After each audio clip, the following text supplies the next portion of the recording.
আসসালামু আলাইকুম সবাইকে। আজকের পদার্থবিজ্ঞান ক্লাসে সবাইকে স্বাগতম জানাচ্ছি। আজকে আমাদের ভেক্টরের উপর লেকচার নাম্বার 4, আর এটা হবে এই চ্যাপ্টারের শেষ ক্লাস। এরপর থেকে আমরা অন্য চ্যাপ্টারগুলো শুরু করতে পারবো।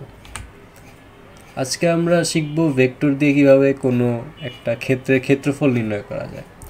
তো যদি আমাদের দুটো ভেক্টর কোনো একটা ত্রিভুজের সন্নিহিত বাহু নির্দেশ করে, অর্থাৎ এই যে এই ত্রিভুজটা, ত্রিভুজ এ বি সি, এটার জন্য আমার যদি যে কোনো দুইটা সন্নিহিত বাহু আমি দুইটা ভেক্টর দিয়ে প্রকাশ করি, দুইটা ভেক্টর পি অ্যান্ড কিউ, তাহলে আমার সেই ত্রিভুজের ক্ষেত্রফল হবে হচ্ছে half into P R Q এর ক্রস গুণফলের যে মান সেটা। তো ক্রস গুণফল কি সেটা আমরা আগের ক্লাসে জেনেছি, তো আশা করি এইসব প্রবলেমে সমস্যা হবে না। এর পরের সূত্র হচ্ছে সামান্তরিকের জন্য। সামান্তরিকের ক্ষেত্রে দুইটা কেস আছে। একটা হচ্ছে এটা সন্নিহিত বাহু দেওয়া থাকলে, সেটা হচ্ছে কেস নাম্বার 1।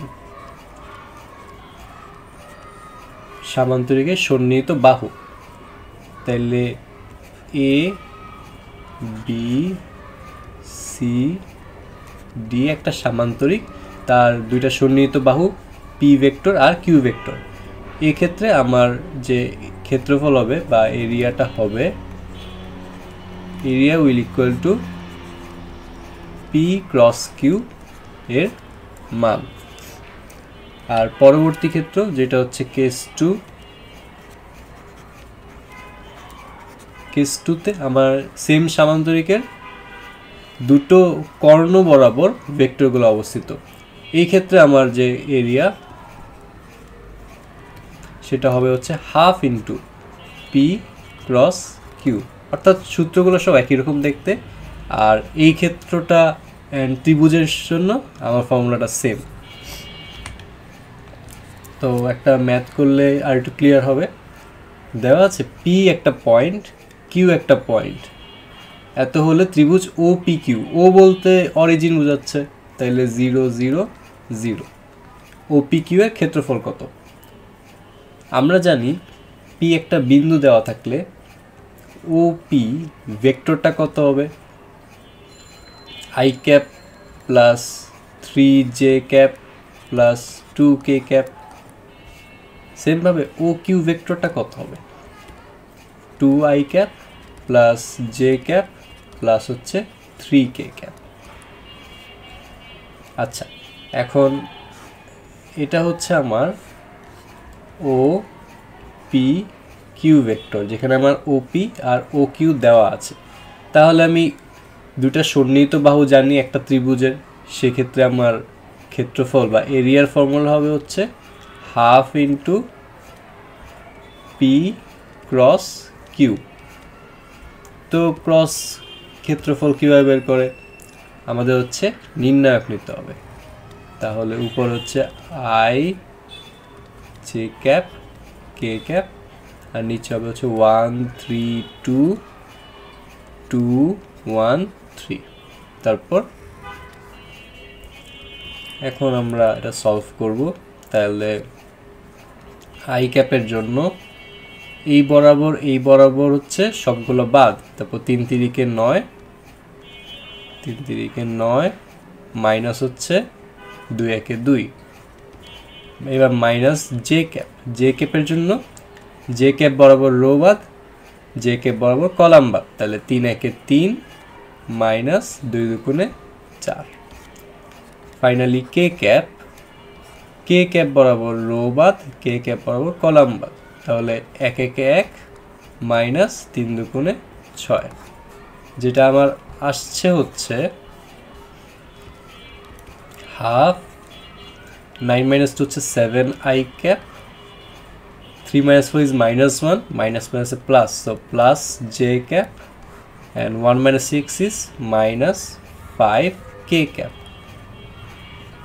এটার মডুলাস মানে হচ্ছে মানটা নেওয়া। কোনো ভেক্টরের সাথে মডুলাস দেওয়া থাকলে তার মান নিতে হয়। তাহলে এন্ড রেজাল্ট কী হবে? Half root over 7 square plus 1 square plus হচ্ছে 5 স্কোয়ার। তাহলে এটা আসবে হচ্ছে 4.33 স্কোয়ার ইউনিটস। ওকে, তাহলে আই হোপ এটা ক্লিয়ার হয়েছে। এটা অনেক সহজ একটা প্রবলেম। আচ্ছা, এর পরের প্রশ্ন দেখি। এ একটা ভেক্টর দেওয়া আছে, বি একটা ভেক্টর দেওয়া আছে, সি একটা ভেক্টর দেওয়া আছে। প্রশ্ন করেছে ভেক্টর ত্রয় কি সমতলীয়। এই প্রশ্নগুলা কাইন্ড অফ ইম্পর্টেন্ট এইচএসসির জন্য স্পেশালি। তো এটা কিভাবে সলভ করে, মনে করো এ একটা ভেক্টর, বি একটা ভেক্টর, একটা সিঙ্গেল প্লেনের উপর ভেক্টরগুলো অবস্থিত। ওকে, এটা ধরো একটা সিঙ্গেল প্লেন। আরেকটা ভেক্টর সিও এই প্লেনের উপরই অবস্থিত। এখন সবগুলো যে সেম প্লেনে সেটা কিভাবে প্রমাণ করা যায়? আচ্ছা, আমি যদি এ আর বি এর ক্রস ভেক্টর নেই, আমরা জানি যে cross vector is perpendicular to both of the vectors যাদের ক্রস প্রোডাক্ট করা হয়েছে। তাহলে এই ভেক্টর এ, এই ভেক্টর বি, এই দুইটার সাথে পারপেন্ডিকুলারলি একটা ভেক্টর থাকবে, সেটাই আমার এই দুইটার ক্রস প্রোডাক্ট। এখন এই ক্রস প্রোডাক্টটা আমার সি ভেক্টরের সাথেও পারপেন্ডিকুলার হবে যদি এ আর বি সেম প্লেনে হয়। I hope you get the message. তো সি ভেক্টর যদি পারপেন্ডিকুলার হয় এই ভেক্টরটার সাথে, তার মানে এ ক্রস বি এর সাথে আমার সি ভেক্টরটা পারপেন্ডিকুলার হয়, তাদের ডট প্রোডাক্ট কী হবে? 0 হবে। তাহলে এটা হচ্ছে আমার জন্য তিনটা ভেক্টর সমতলীয় কিনা সেটার শর্ত। তো এখানে এ ক্রস বি ডট সি না করে বি ক্রস সি ডট এও করা যায়, আবার সি ক্রস এ ডট বিও করা যায়, যেটা ইচ্ছা নেওয়া যাবে, সেটা কোনো সমস্যা নেই। তাহলে ফার্স্টে আমরা ট্রাই করি এটা। আচ্ছা, ফার্স্টে আমাদের বের করতে হবে এ ক্রস বি। তাহলে এ ক্রস বি হচ্ছে, আবার নির্ণায়ক নিব I cap, J cap, K cap, নিচে হচ্ছে 2 4 2 3 3 অ্যান্ড 4। তাহলে আই ক্যাপ যখন নিব তখন আই ক্যাপ বরাবর রো বাদ, আই ক্যাপ বরাবর কলাম বাদ। তাহলে 4 4 16, মাইনাস হবে হচ্ছে 3 2 6, minus j cap. J cap যখন নিব জে ক্যাপ বরাবর রো বাদ, জে ক্যাপ বরাবর কলাম বাদ। 2 × 4 হচ্ছে 8, মাইনাস 3 × 2 হচ্ছে 6, প্লাস কে ক্যাপ, এই বরাবর রো বাদ কলাম বাদ, 3 2 6, মাইনাস হচ্ছে 3 4 12। তাহলে আসে হচ্ছে 16 মাইনাস 6 হচ্ছে 10 আই ক্যাপ, 8 মাইনাস 6 হচ্ছে 2, সামনে মাইনাস আছে, so minus 2 J cap, and finally 6 minus 12 হচ্ছে মাইনাস 6। তাহলে মাইনাস 6 কে ক্যাপ। এখন এইটার সাথে আমি সি এর ডট প্রোডাক্ট করব। তাহলে এ ক্রস বি ডট হচ্ছে সি সমান কত হবে? এখানে হচ্ছে 1 2 অ্যান্ড 1। তাহলে 10 I cap minus 2 J cap minus 6 K ক্যাপের সাথে আমি ডট প্রোডাক্ট করলাম I cap plus 2 J cap plus K ক্যাপের। তাহলে 10 × 1 হচ্ছে 10, মাইনাস 2 × প্লাস 2 হচ্ছে মাইনাস 4, মাইনাস 6 × প্লাস 1 হচ্ছে মাইনাস 6। তাহলে আমার আসছে হচ্ছে 0। তো যেহেতু এটা 0 আসছে, আমরা বলতে পারবো এ বি সি ভেক্টর ত্রয় সমতলীয়, অর্থাৎ they are all in the same plane. ওকে, আমাদের নতুন একটা টপিক, এটা হচ্ছে ভেক্টর ক্যালকুলাস। ভেক্টর ক্যালকুলাসের শুরুতে আমরা জানবো হচ্ছে একটা সংজ্ঞা। এই সংজ্ঞাটা আসে পরীক্ষায়, আসে প্রায়। এটা হচ্ছে অপারেটর কি? অপারেটর হলো এমন এক গাণিতিক নির্দেশ যার নিজের কোনো মান নেই, কিন্তু এক রাশিকে অন্য রাশিতে রূপান্তর করতে সাহায্য করে। আমাদের অনেক চেনা অপারেটর কি কি আছে? যোগ চিহ্ন, বিয়োগ চিহ্ন, গুণ চিহ্ন, ভাগ চিহ্ন। এরা এক গাণিতিক নির্দেশ যার নিজের কোনো মান নেই, প্লাস সাইনের নিজের কোনো মান তো নেই, কিন্তু এক রাশিকে অন্য রাশিতে রূপান্তর করতে সাহায্য করে। যেমন 2 + 2 = 4, তাহলে প্লাস সাইনটার নিজের কোনো ভ্যালু নেই, কিন্তু এই সাইনটা এই দুইটা সংখ্যাকে চেঞ্জ করে আরেকটা সংখ্যায় নিয়ে যাচ্ছে। এখন ভেক্টর ক্যালকুলাসের জন্য সেমলি কিছু অপারেটর আছে, এটাকে বলা হচ্ছে ডিডিএক্স।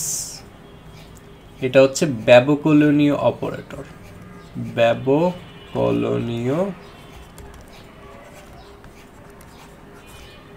অপারেটর কিংবা ডিফারেন্সিয়াল অপারেটরও বলা হয় ইংলিশে।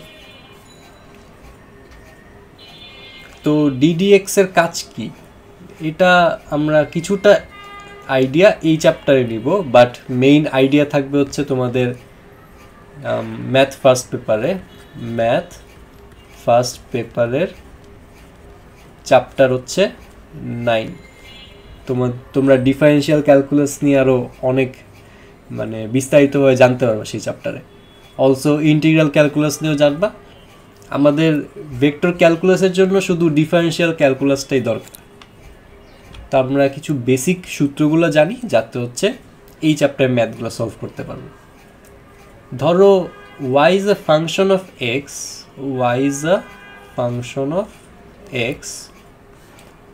যেখানে y সমান হচ্ছে x পাওয়ার n বলতে x স্কয়ার হইতে পারে, x টু দি পাওয়ার 100 হইতে পারে, x টু দি পাওয়ার -5 হইতে পারে, যে কোনো কিছু হতে পারে।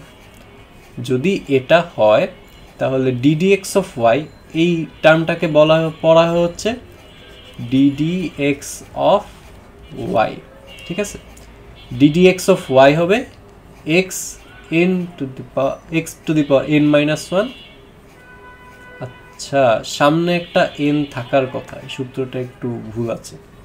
তাহলে মনে করো y সমান x পাওয়ার n,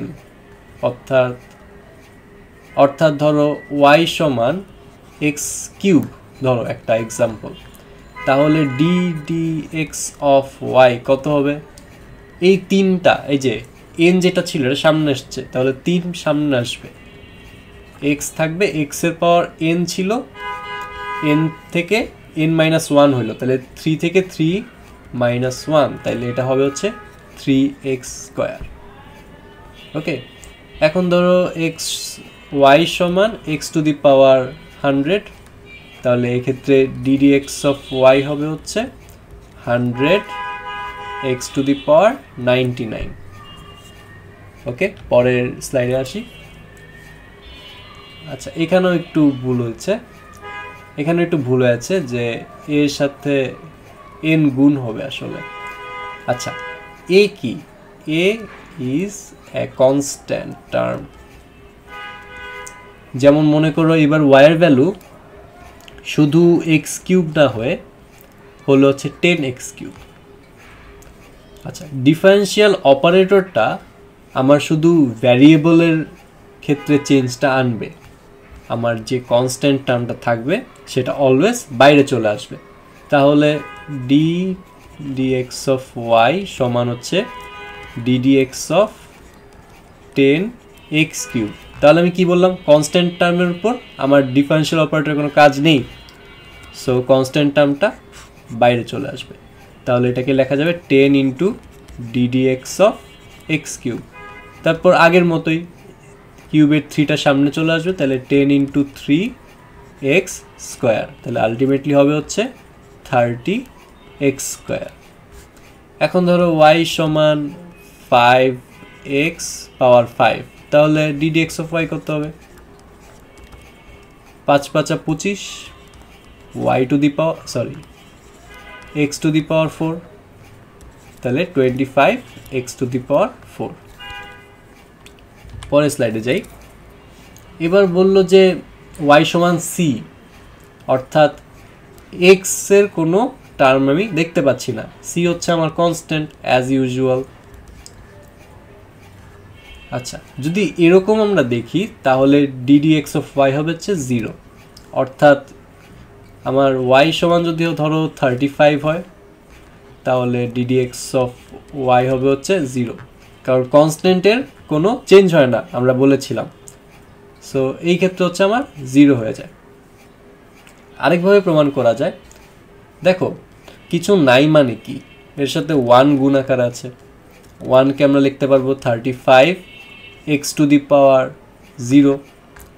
এখন x টু দি পাওয়ার 0কে যদি আমি ডিফারেন্সিয়েট করি ddx of 35 x to the power 0 কীরকম হবে, x এর পাওয়ার 0টা সামনে চলে আসবে ইন্টু 35, আর x এর পাওয়ার যাই হোক 0 - 1 হইল, কিন্তু ম্যাটার করতেছে কারণ সামনে তো একটা 0 আছে। সো আলটিমেটলি এটা কী হবে, 0 হয়ে যাবে। ওকে, আচ্ছা মনে করো u is a function of x, v is also a function of x। তো সেই ক্ষেত্রে যদি আমার ডিফারেনশিয়াল অপারেটরের ভিতর যোগ আকারে থাকে, আমি দুইটাকে আলাদা আলাদা যোগ হিসেবে লিখতে পারবো। যেমন ধরো ddx of 5x plus 2x square, এটাকে আমি ddx of 5x plus ddx of 2x square এভাবে লিখতে পারবো। তাহলে এটা কত আসবে, 5 থাকবে, x এর পাওয়ার 1, 1 সামনে চলে আসবে, x এর পাওয়ার হয়ে যাবে 0, প্লাস 2 সামনে ছিল, এই 2টাও সামনে আসবে 2, x এর পাওয়ার হয়ে যাবে 1। তাহলে অ্যান্সার হবে হচ্ছে 5 প্লাস 4x। ওকে, এবার একটা নতুন টার্ম, এটা হচ্ছে ন্যাবলা অপারেটর। আমার ভেক্টর ক্যালকুলাসের ক্ষেত্রে এটাই হচ্ছে সবচেয়ে ইম্পর্টেন্ট জিনিস। এটার ভ্যালু হচ্ছে এটা, nabla operator equals to i cap del del x plus j cap del del y plus k cap del del z. আচ্ছা প্রশ্ন হতে পারে ডেল জিনিসটা কি, এটা আসলে এটাকে বলে হচ্ছে পার্শিয়াল ডিফারেন্সিয়েশন, পার্শিয়াল ডিফারেন্সিয়েশন অথবা আংশিক ব্যবকলন। আংশিক ব্যবকলন, আংশিক কেন বলে, এটার নিয়ম হচ্ছে আমরা যখন নর্মাল ডিফারেন্সিয়েশন করি ddx অফ ধরো x y, তখন এক্সও একটা ভ্যারিয়েবল, ওয়াইও একটা ভ্যারিয়েবল। সো এটার সাপেক্ষে আমার দুইটাকেই ডিফারেন্সিয়েট করতে হয়। কিন্তু যখন আমি পার্শিয়ালি ডিফারেন্সিয়েট করি এক্সের সাপেক্ষে, পার্শিয়ালি ডিফারেন্সিয়েট করা মানে এই টার্মটা বাদে বাকি যত টার্ম থাকবে সবগুলোকে আমি কনস্ট্যান্ট হিসেবে কাউন্ট করব। তাহলে এটার ভ্যালু কত হবে, ওয়াই হচ্ছে আমার একটা কনস্ট্যান্ট, সো বাইরে চলে আসবে, এক্স এর সাথে এক্স এর পাওয়ার হচ্ছে 1, সো 1 গুণ হবে ইন্টু হচ্ছে এক্স পাওয়ার 0, তাহলে এটার ভ্যালু হবে হচ্ছে শুধু ওয়াই। তো এই জিনিসটা আমরা খেয়াল রাখবো পরের ম্যাথগুলো করার ক্ষেত্রে। আমার মেইনলি যেগুলো লাগবে এই চ্যাপ্টারের জন্য সেটা হচ্ছে ডাইভারজেন্স, এরপর আরও দুটো টার্ম আছে সেগুলো হচ্ছে কার্ল আর গ্রেডিয়েন্ট, সেগুলো আমরা দেখবো আস্তে আস্তে। ডাইভারজেন্স জিনিসটা কি, ডাইভারজেন্স একটি স্কেলার মান যা কোনো ভেক্টর ক্ষেত্রে নির্দিষ্ট বিন্দুতে ফ্লাক্সের মান নির্দেশ করে। তার মানে ডাইভারজেন্স হবে হচ্ছে একটা স্কেলার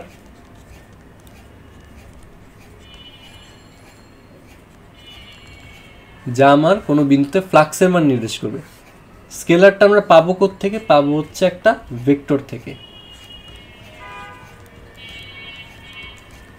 ঠিক আছে। তো কিভাবে সেটা নির্দেশ করবে, মনে করো এটা একটা ক্ষেত্র, ঠিক আছে। এখন এই ক্ষেত্র থেকে অনেকগুলো ফ্লাক্স বের হচ্ছে,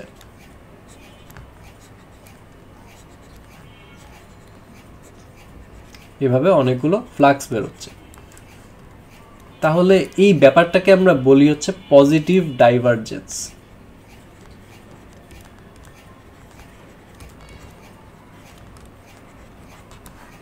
আচ্ছা যখন এরকম হয় তখন হচ্ছে কি হয়, আয়তন বৃদ্ধি পায়।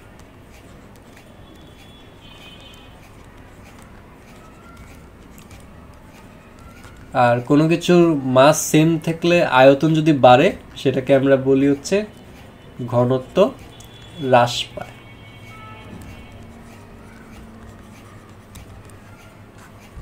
ওকে, সেমভাবে হচ্ছে কনভার্জেন্স আছে বা নেগেটিভ ডাইভারজেন্সও বলা যায়। সেই ক্ষেত্রে আমার যে ফ্লাক্সের ডিরেকশন সেটা হচ্ছে ভিতরের দিকে সবগুলা, তখন এটাকে আমরা বলবো নেগেটিভ ডাইভারজেন্স।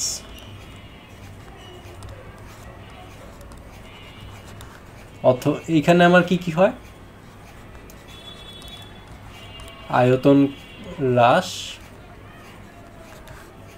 আর হচ্ছে আয়তন যদি কমে যায় আমার কোনো একটা সেম মাসের ক্ষেত্রে, কনস্ট্যান্ট মাসের ক্ষেত্রে, তাহলে আমার ডেনসিটি হচ্ছে বাড়ে, অর্থাৎ ঘনত্ব বৃদ্ধি।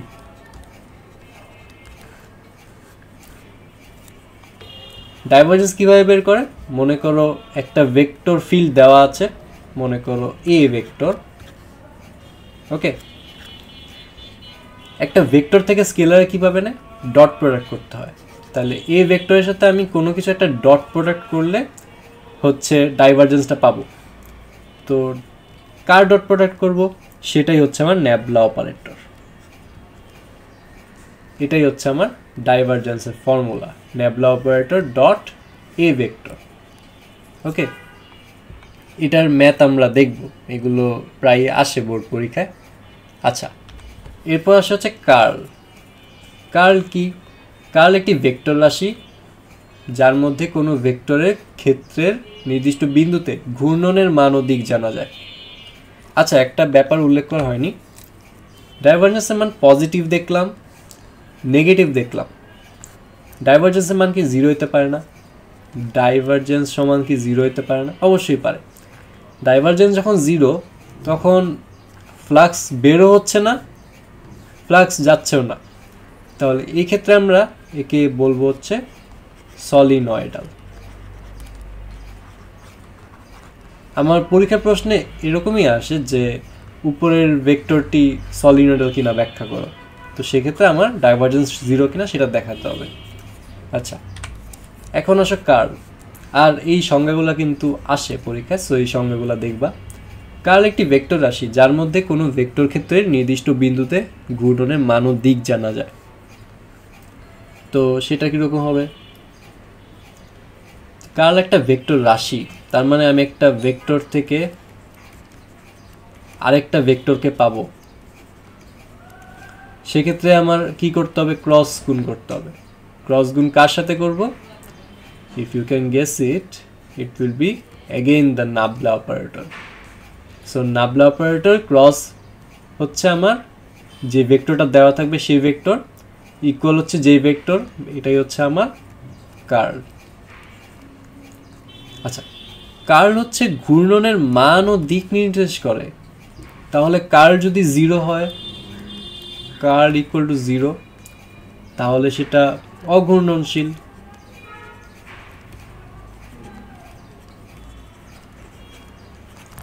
তো পরীক্ষায় এই কোয়েশ্চেনগুলো আসে যে ভেক্টরটা কি অঘূর্ণনশীল হবে, কিংবা ভেক্টর ধরো একটা কোনো একটা আই ক্যাপ বা জে ক্যাপের টার্ম হচ্ছে সহগ হচ্ছে এম দেওয়া, তো এম এর ভ্যালু কত হলে ভেক্টরটা অঘূর্ণনশীল হবে, এরকম কোয়েশ্চেন আসে। এবার আসো লাস্ট, গ্রেডিয়েন্ট। আমরা হচ্ছে অলরেডি ভেক্টর টু স্কেলার দেখলাম, এটা হচ্ছে আমার ডাইভারজেন্স। আমরা ভেক্টর টু ভেক্টর দেখলাম, সেটা হচ্ছে আমাদের কার্ল। এখন আমরা দেখব হচ্ছে স্কেলার টু ভেক্টর। তাহলে আমার স্কেলার টু ভেক্টরই হচ্ছে গ্রেডিয়েন্ট। তো গ্রেডিয়েন্ট কি, গ্রেডিয়েন্ট হলো একটি ভেক্টর ক্ষেত্র যা কোনো অদিক রাশি, অদিক রাশি বলতে স্কেলার বোঝাচ্ছে, অদিক রাশির সর্বাধিক বৃদ্ধির হারকে নির্দেশ করে। তো আমরা হচ্ছে ন্যাবলা অপারেটরের সাথে নর্মালি স্কেলার ফিল্ড ধরো ফাই একটা স্কেলার ফিল্ড, জাস্ট র্যান্ডম একটা নোটেশন। ওকে, ফাই যদি গুণ দেই তাহলে একটা ভেক্টর পাবো, এই ভেক্টরটাই হচ্ছে আমার গ্রেডিয়েন্ট। আচ্ছা, এবার আসি আমরা কিছু এক্সাম্পল। কোনো একদিনে বঙ্গোপসাগরে তাপমাত্রা ও বাতাসের বেগ পাওয়া গেল। তাপমাত্রা টি দিয়ে দিল হচ্ছে 2xy² z³ - 4xy। আর বাতাসের বেগ বেগ একটা ভেক্টর রাশি, so V vector equals to y² cos x plus z³ i cap plus 2y sin x minus 4j cap plus 3x z² plus 2k cap। তাহলে ফার্স্ট কোয়েশ্চেন হচ্ছে এত পয়েন্টে তাপমাত্রার gradient নির্ণয় করো। তো আমরা জানি গ্রেডিয়েন্ট হচ্ছে gradient equals to nabla operator Times হচ্ছে ফাই। ফাইয়ের ভ্যালু কি, এই যে এটাই হচ্ছে আমার ফাইয়ের ভ্যালু। ফাই সমান হচ্ছে 2xy² z³ মাইনাস 4xy। তাহলে ন্যাবলা অপারেটরের মান হচ্ছে আমাদের মুখস্থ রাখতে হবে, সেটা হচ্ছে i cap del del x plus j cap del del y plus k cap del del z। ওকে, এটার সাথে গুণ হবে হচ্ছে 2xy² z³ মাইনাস 4xy। এটা যেহেতু স্কেলার গুণফল, সো আমরা নর্মালি যেভাবে গুণ করি সেভাবে গুণ করব। তাহলে আই ক্যাপের সাথে পুরোটা গুণ হবে, তাহলে ডেল ডেল এক্স এর সাথে এই পুরোটা গুণ হবে। তাহলে 2xy² z³ minus 4xy plus j cap del del y of 2xy² z³ minus 4xy plus হচ্ছে k cap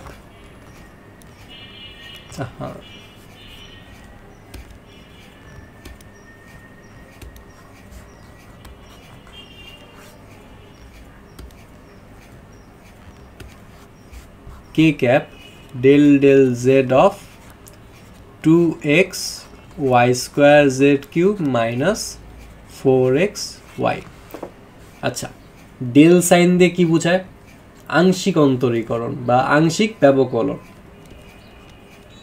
তাহলে যখন আমরা আংশিক করব এক্স বাদে এই পুরো ক্ষেত্রে বাকি সব হচ্ছে আমার কনস্ট্যান্ট টার্ম। তাহলে 2 ইন্টু y² z³ এটা হচ্ছে আমার কনস্ট্যান্ট, 2y² z³ এটা হচ্ছে আমার কনস্ট্যান্ট। এক্স এর পাওয়ার হচ্ছে 1, তাইলে ইন্টু 1 আর x to the power 0 minus 4xy আবারও সেম। এক্স এর যেহেতু কোনো পাওয়ার নেই, মানে পাওয়ার হচ্ছে 1। আচ্ছা, আমরা একটু এটা ডিরেক্ট মনে রাখা ট্রাই করবো যে ddx of x equal to হচ্ছে 1, ডিরেক্ট মনে রাখবো। তাহলে 4 into y plus j cap. এবার আমার ওয়াই কনস্ট্যান্ট, যেহেতু এখানে ওয়াই এর সাপেক্ষে আমার ব্যবকলনটা করা হয়েছে, তো 2xz³ ওয়াই ভ্যারিয়েবল, বাকি সব কনস্ট্যান্ট। তো 2xz³ বসালাম, আর ওয়াই এর পাওয়ার 2 ছিল, তো সামনে 2 আসবে, ইন্টু হচ্ছে ওয়াই পাওয়ার 1 মাইনাস 4xy, যেহেতু y এর পাওয়ার 1, এই যে আমরা এই ফর্মুলায় দেখলাম, তাহলে আমরা ডিরেক্ট লিখব 4 into x plus k cap. z³ কে এবার আমরা ভ্যারিয়েবল ধরবো, বাকি সব constant, so 2xy² into z³ এর পাওয়ার হচ্ছে 3, তো 3 সামনে আসবে, আর z এর পাওয়ার 1 কমবে। আর পরের টার্মে যেহেতু z এর কিছু নেই, z এর কোনো ভ্যালু নেই, সো এটা 0 হয়ে যাবে। তাহলে আলটিমেটলি আমার আসছে হচ্ছে i cap 2y² z³ minus 4y plus j cap 4xy z³ minus হচ্ছে 4x plus k cap 2xy² 2 না 6 হবে, আর সামনে হচ্ছে z²। আচ্ছা, আপাতত মনে হইতে পারে এটা শেষ, কিন্তু অ্যাকচুয়ালি না। আমার প্রশ্নে বলে দিছে যে এত বিন্দুতে আমার তাপমাত্রার গ্রেডিয়েন্ট নির্ণয় করো। So after we determine the gradient আমরা এই বিন্দুতে জিনিসটাকে মানে বসাবো, অর্থাৎ এক্স ওয়াই জেডের ভ্যালু 1 -1 2 বসাবো। তাহলে আলটিমেটলি গ্রেডিয়েন্ট আসবে হচ্ছে আই ক্যাপের সাথে 2 × -1 স্কোয়ার, সো 1 থাকবে, জেড হচ্ছে 2, 2 × কিউব হচ্ছে 8, সো 2 × 8 হচ্ছে 16, মাইনাস 4 × -1 তাহলে +4, প্লাস জে ক্যাপ 4 × xy হচ্ছে 1 × -1 -4, আর জেড কিউব হচ্ছে আবারও 2 × কিউব হচ্ছে 8, তাহলে -4 and 8 is -32, মাইনাস হচ্ছে 4 × x, তাহলে শুধু 4 থাকবে, প্লাস কে ক্যাপ। এবার z square, so 2 square is 4, y square is 1, বাকিটা 1, তাহলে 4 × 6 হচ্ছে 24, তাহলে সমান হবে হচ্ছে 20 I cap -36 J cap plus হচ্ছে 24 কে ক্যাপ। এটাই আমার অ্যান্সার। ওকে, আচ্ছা এর পরের প্রশ্নে আসি। এই প্রশ্নটা করার আগে আরও দুইটা নতুন সূত্র শিখি, এই যে এই কজ এক্স আর সাইন এক্সের জন্য। তো d d x of sine x সমান হচ্ছে cos x and d d x of cos x সমান হচ্ছে নেগেটিভ সাইন এক্স। ওকে, এটা যদি আমরা সলভ করি, ওই দিন ওই অঞ্চলে বাতাসে কোনো ঘূর্ণন ছিল কিনা, ঘূর্ণন থাকা না থাকা এটা আমরা কিভাবে বের করতে পারবো? এটা আমরা বের করব কার্ল দিয়ে। যদি কার্লের ভ্যালু 0 আসে তাহলে বলবো সেটা অঘূর্ণনশীল ছিল, অ্যান্ড যদি কার্লের কোনো ভ্যালু থাকে বলবো সেদিনে বাতাসে ঘূর্ণন ছিল। সো কার্ল কীভাবে বের করে? আমরা জানি কার্ল ইকুয়ালস টু ডেল বা nabla operator cross V vector, আর ক্রস গুণফল আমরা বের করি হচ্ছে ডিটারমিনেন্ট সিস্টেম দিয়ে। তাহলে আই ক্যাপ এদিকে হবে হচ্ছে জে ক্যাপ, পরেরটা হচ্ছে কে ক্যাপ, এরপর হচ্ছে ডেলের জন্য হচ্ছে ডেল ডেল এক্স, এদিকে del del y, and finally del del z. এখন ভি ভেক্টরের জন্য আই জে কের যে সহগগুলো সেগুলো বসাবো। So y square cos x, y square cos x plus হচ্ছে জেড কিউব, পরেরটা হবে 2y sine x -4, 2y sine x -4, and finally 3x z square plus 2, 3x z square plus হচ্ছে 2। আমরা যদি এটা বের করি, প্রথমে আই ক্যাপ নিলে আই ক্যাপ বরাবর আমার রো বাদ কলাম বাদ বাকিটা গুণ হবে, তো del del y into 3x z square plus 2। এখানে দেখো y এর সাপেক্ষে আমরা পার্শিয়ালি ডিফারেন্সিয়েট করব। সো y হচ্ছে আমার ভ্যারিয়েবল, y ছাড়া বাকি সব হবে কনস্ট্যান্ট। যেহেতু 3x জেড স্কোয়ার প্লাস 2 এখানে কোনো y নেই, এটা হবে হচ্ছে 0, মাইনাস এবার del del z of 2y sine x -4, এখানেও দেখো z এর কোনো টার্ম নেই, কিন্তু আমাদের ডিফারেন্সিয়েট করছি আমরা z এর সাপেক্ষে, যেহেতু z কিছু নেই সো এটা কনস্ট্যান্ট পুরোটাই, তাহলে ডেল ডেল জেড অফ এই পুরো টার্মটা এটাও হবে 0, মাইনাস জে ক্যাপ। এবার জে ক্যাপ বরাবর রো বাদ কলাম বাদ, তাহলে del del x times 3x z square plus 2। এখন এক্স এর সাপেক্ষে আমরা পার্শিয়াল ডিফারেন্সিয়েট করব, অ্যান্ড এই যে একটা এক্স আছে এখানে, তাহলে 3x জেড স্কোয়ার প্লাস 2 এই টার্মটার জন্য হয়ে যাবে এক্স ডিফারেন্সিয়েট অফ এক্স কত হবে? 1 হবে, তাহলে এটা হয়ে যাবে 3z স্কোয়ার। আর প্লাস 2 এর জন্য যেহেতু এটা কনস্ট্যান্ট সো 0 থাকবে। এবার del del z of y square cos x plus z cube, y square cos x এখানে যেহেতু জেড নাই সো এই পুরোটা কনস্ট্যান্ট অ্যান্ড 0 হয়ে যাবে।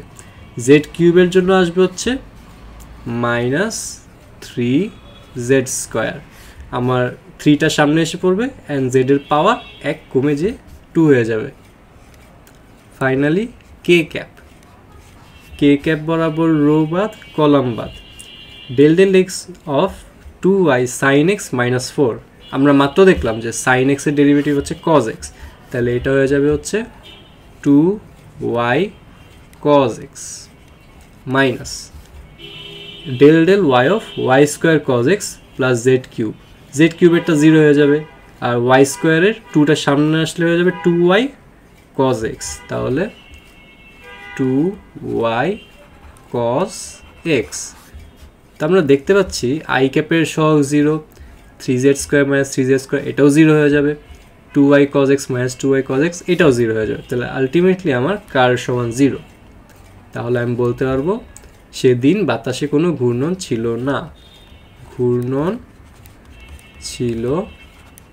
না অর্থাৎ অঘূর্ণনশীল ওকে এটা মেবি লাস্ট কোয়েশ্চেন আজকের স্লাইডের জন্য বি এর মান কত হলে এ ভেক্টর সলিনয়েডাল হবে তো এ ভেক্টর দেওয়া আছে হচ্ছে x plus 3y i cap plus by minus z j cap plus x minus 2z k cap আমরা জানি যে সলিনয়েডাল বলতে ডট প্রোডাক্টকে মিন করে so del dot A equals to আমি এখন যদি ডট প্রোডাক্ট করি ডেল মানে হচ্ছে del del x of i cap del del y into j cap plus হচ্ছে del del z into k cap এটার সাথে গুণ করব হচ্ছে x plus 3y I cap plus by minus Z J cap plus x minus 2z k cap K i cap এর সাথে i cap এর সহগ গুণ হবে ডট প্রোডাক্টে তাহলে del del x of x কত 1 del del x of plus 3y তাহলে যেহেতু y নেই সো এটা 0 প্লাস 0 এবার আসো j cap এর সহগ ডেল ডেল y অফ by তাহলে শুধু y সরি শুধু b আর del del y of minus z এটাও 0